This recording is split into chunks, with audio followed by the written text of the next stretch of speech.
আপোনালোকে সবেই জানেই মাননীয় মুখ্যমন্ত্ৰী ডাভোছলৈ গৈছিলে ছুইজাৰলেণ্ডৰ ডাভোছ চহৰত ৱৰ্ল্ড ইকনমিক ফৰামৰ যি বাৰ্ষিক অধিৱেশন এই বাৰ্ষিক অধিৱেশনত ভাৰতীয় যিটো প্ৰতিনিধি দল ভাৰতীয় প্ৰতিনিধি দলত আমাৰ মাননীয় মুখ্যমন্ত্ৰী ডক্টৰ হিমন্ত বিশ্ব শৰ্মাও আছিল আৰু মুখ্যমন্ত্ৰী হিচাপে অসমৰ পৰা বা উত্তৰ পূৰ্বাঞ্চলৰ পৰা সেই কনফাৰেন্সলৈ যোৱা প্ৰথমজন ব্যক্তি মাননীয় মুখ্যমন্ত্ৰীয়ে ডাভোছৰ পৰা অসমৰ সমৃদ্ধিৰ কাৰণে তেখেতে অসমক যি প্ৰকাৰে তাত প্ৰেজেণ্টেশ্যন কৰিলে বা অসমৰ যি প্ৰকাৰৰ ব্ৰেণ্ডিং হ'ল ডাভোছ কনফাৰেন্সত সেই ব্ৰেণ্ডিঙে অনাগত দিনত অসমক এটা নতুন মাত্ৰা প্ৰদান কৰিব অসমৰ অৰ্থনীতিয়ে হওক বা অসমৰ সমাজ জীৱনে হওক বা অসমৰ যুৱ প্ৰজন্মৰ স্কিলৰ যিখিনি ডেভেলপমেণ্ট হ'ব লাগে সেই ডেভেলপমেণ্টটোৱে এটা নতুন মাত্ৰা পাব বিশেষকৈ অসমৰ টুৰিজিম আৰু অসমৰ চাহ উদ্যোগ এই দুটা ক্ষেত্ৰত বিশাল ইনভেষ্টমেণ্টৰ এটা সম্ভাৱনা আমি দেখা পাইছোঁ আৰু ইতিমধ্যে মুখ্যমন্ত্ৰীয়ে ফেচবুক লাইভে হওক বা তেওঁ অন্যান্য সামাজিক মাধ্যমৰ জৰিয়তে যিখিনি তথ্য ৰাজহুৱা কৰিছে সেই তথ্যসমূহৰ পৰা আমি সকলো অসমৰ ৰাইজ অৱগত হৈছে 1 লাখ কোটিতকৈও বেছি ধন অসমলৈ আহিব অনাগত সময়ত আৰু ই অসমৰ সামগ্ৰিকভাৱে অসমৰ মানে উন্নয়নত এটা বিশেষ ভূমিকা পালন কৰিব আৰু এই যি ডাভোছ কনফাৰেন্সৰ যিটো মুখ্যমন্ত্ৰীৰ পাৰ্টিচিপেশ্যন অংশগ্ৰহণ সেই অংশগ্ৰহণে অসম সম্পৰ্কত তথা উত্তৰ পূৰ্বাঞ্চল সম্পৰ্কত দক্ষিণ পূব এছিয়াৰ যিটো জিঅ'পলিটিক্স সেই জিঅ'পলিটিক্সত আমাৰ এই অঞ্চলৰ আমাৰ এই ভূখণ্ডৰ যিটো ভূমিকা হ'ব পাৰে সেই ভূমিকাক এটা আন্তঃৰাষ্ট্ৰীয় ৰূপ দিলে আৰু সমগ্ৰ অসমৰ সম্পদ অসমৰ সম্ভাৱনা অসমৰ পৰিৱেশ অসমৰ ৰাজনীতি অসমৰ মানৱ সম্পদে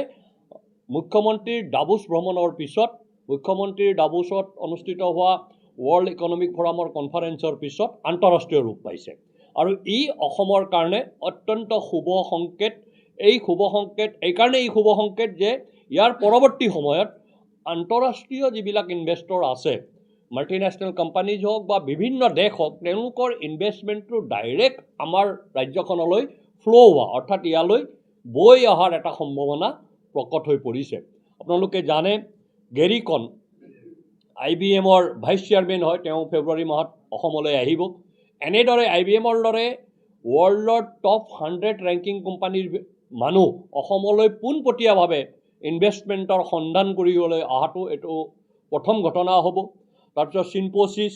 কোৱালকম এনালগ ডিভাইচেছ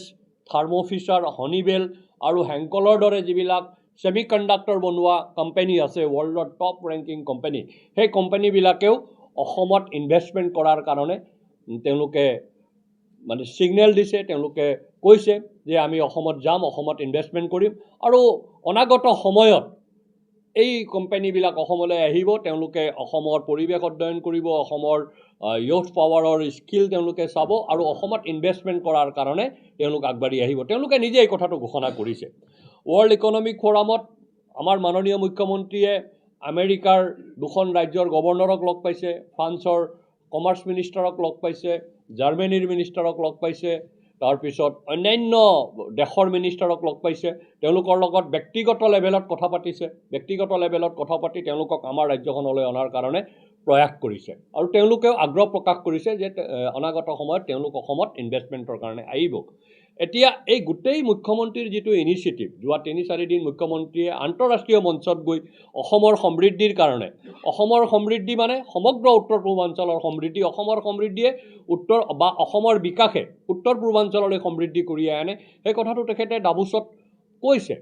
মানে অতি উৎসাহেৰে কৈছে আৰু সেই কথাটোক তাত মানুহে স্বীকাৰো কৰিছে গতিকে যিখিনি ইনিচিয়েটিভ ল'লে সেই ইনিচিয়েটিভ এক অভূতপূৰ্ব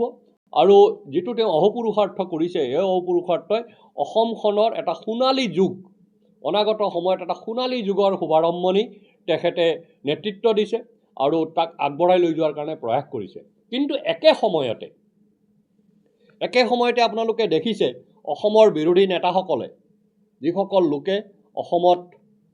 উন্নয়ন নিবিচাৰে যিসকল লোকে অনগ্ৰসৰ কৰি ৰাখি সেই অনগ্ৰসতাক লৈ ৰাজনীতি কৰিব বিচাৰে প্ৰথমতে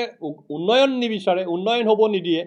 অনগ্ৰসৰৰ পৰা উন্নয়নৰ প্ৰতি যিটো গতি সেই গতিটোক তেওঁলোকে স্থবিৰ কৰিব খোজে আৰু সেই অনগ্ৰসৰতাক লৈ তেওঁলোকে আন্দোলন কৰি ৰাজনীতি কৰিব খোজে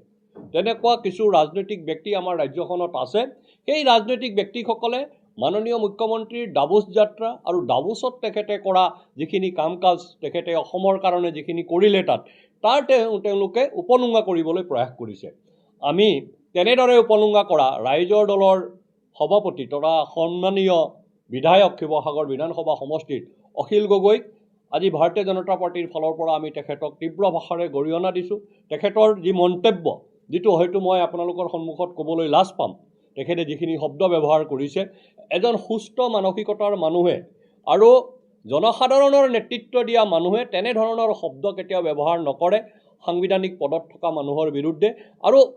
কোনটো কামত তেখেতে বিৰোধিতা কৰিছে? যিটো অসমৰ উন্নয়নৰ কাৰণে কৰা প্ৰয়াসৰ তেখেতে বিৰোধিতা কৰিছে। প্ৰথমতে গৌৰৱ গগৈয়ে বিৰোধিতা কৰিলে, পৰৱৰ্তী সময়ত গৌৰৱৰ সুৰত সুৰ মিলাই আৰু গৌৰৱৰ ওচৰত থিয় হোৱাৰ হেঁপাহ লৈ য'তে ত'তে জঁপিয়াই ফুৰা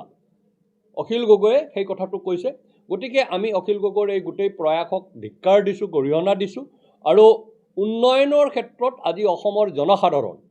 সমগ্ৰ অসমৰ যুৱ শক্তি, অসমৰ নাৰী শক্তি আজি মাননীয় মুখ্যমন্ত্ৰীৰ লগত আছে আৰু মাননীয় মুখ্যমন্ত্ৰীৰ লগত তেওঁলোকে সহযোগ কৰাৰ কথা বা তেওঁলোকৰ সহমৰ্মিতা ইতিমধ্যে প্ৰকাশ কৰিছে। আৰু সেয়া আমি দৃশ্য আমি অসমৰ প্ৰত্যেকটো বিধানসভা সমষ্টিত অনুষ্ঠিত হৈ থকা বিশাল বিশাল সমাৱেশবিলাকত দেখা পাইছোঁ। আৰু সেই সমাৱেশবিলাক দেখি হয়তো অখিল গগৈৰ দৰে যিবিলাক চৰিত্ৰ আছে অসমৰ ৰাজনীতিত, মানে এইটো কি বুলি কয়, আপোনাৰ চাৰ্কাছৰ যিবিলাক চৰিত্ৰ আছে, সেই চৰিত্ৰবিলাকে এনেকৈ উপলুঙা কৰিবলৈ আৰম্ভ কৰিছে। আচলতে তেওঁৰ বক্তব্য, অখিল গগৈৰ যিখিনি বক্তব্য মাননীয় মুখ্যমন্ত্ৰীৰ ডাভোছ সম্পৰ্কত, সেইটো হতাশাগ্ৰস্ততাৰ এটা স্পষ্ট ৰূপহে। আচলতে তেওঁলোক হতাশ হৈছে, মানুহৰ ওচৰত গৈ কি ক'ব, সেইকাৰণে তেওঁলোকে ক'ৰবাত চুমা খাইছে, ক'ৰবাত সাৱটি ধৰিছে, এনেকুৱা কামবিলাক কৰিবলৈ আৰম্ভ কৰিছে। মূলতঃ ডাভোছ সম্পৰ্কত আমাৰ দলৰ ফালৰ পৰা আমি যিখিনি কথা ক'ব লগা আছিল সেইখিনি মই আপোনালোকৰ আগত উপস্থাপন কৰিলোঁ। ইয়াৰ পিছতে মোৰ সতীৰ্থ জয়ন্ত কুমাৰ গোস্বামীয়ে আপোনালোকক ৰাজনৈতিক প্ৰেক্ষাপট সম্পৰ্কত কিছু বক্তব্য আগবঢ়াব।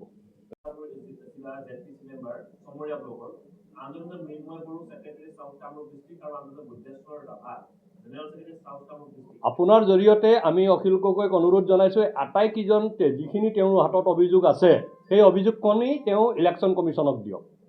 ফেচবুকত নহয়। ফেচবুকেতো বিচাৰ নকৰে না, অভিযোগখিনি ইলেকশ্যন কমিশ্যনক দিব লাগে, তেতিয়া উত্তৰ পাব তেখেতে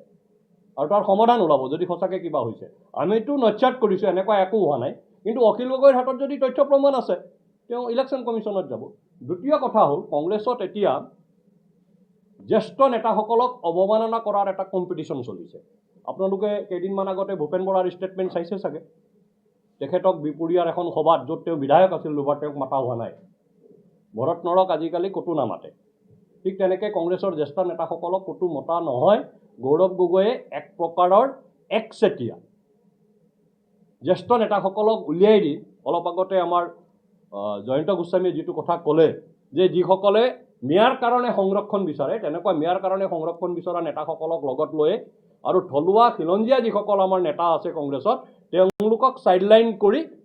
গৌৰৱ গগৈয়ে ৰাজনীতি আৰম্ভ কৰিছে, যিটো অসমৰ সমাজ জীৱনৰ কাৰণে এটা অশনি সংকেত। ধন্যবাদ।